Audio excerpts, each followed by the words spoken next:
ധനുമാസത്തിലെ തിരുവാതിരയ്ക്കു പിന്നിലുള്ള ഐതിഹ്യം എന്തെന്നാൽ, ഹൈന്ദവ വിശ്വാസമനുസരിച്ച് ശ്രീ മഹാദേവന്റെ പിറന്നാളായതുകൊണ്ടാണ് ഈ ദിവസം തിരുവാതിര ആഘോഷം നടത്തുന്നത്. കൂടാതെ ധനുമാസത്തിലെ തിരുവാതിര നാളിലാണ് ശിവനും പാർവതിയും വിവാഹിതരായതെന്നും വിശ്വസിക്കപ്പെടുന്നു. തിരുവാതിര വ്രതം പ്രധാനമായും സ്ത്രീകൾക്കുള്ളതാണ്. ഇത് ദാമ്പത്യ സൗഭാഗ്യത്തിനും കുടുംബ ഐശ്വര്യത്തിനും ഉത്തമ ഫലങ്ങൾ നൽകുന്നു എന്ന് വിശ്വസിക്കപ്പെടുന്നു. വ്രതമെടുത്ത് നാമജപം നടത്തുക, വീട്ടുമുറ്റത്ത് വിളക്കു തെളിയിച്ച് തിരുവാതിരക്കളി കളിക്കുക, പാതിരാപ്പൂ ചൂടുക, ശിവക്ഷേത്ര ദർശനം നടത്തുക എന്നിവയാണ് തിരുവാതിര വ്രതവുമായി ബന്ധപ്പെട്ട പ്രധാന ചടങ്ങുകൾ.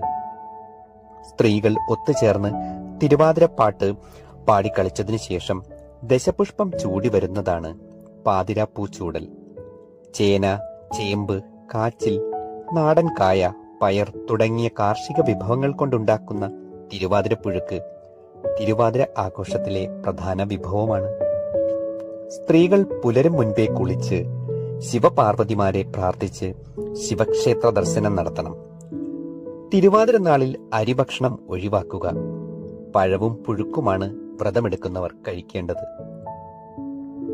മംഗല്യവതികൾ ഭർത്താവിന്റെ ആയുസ്സിനും ഐശ്വര്യത്തിനും വേണ്ടി വ്രതമെടുക്കുന്നു.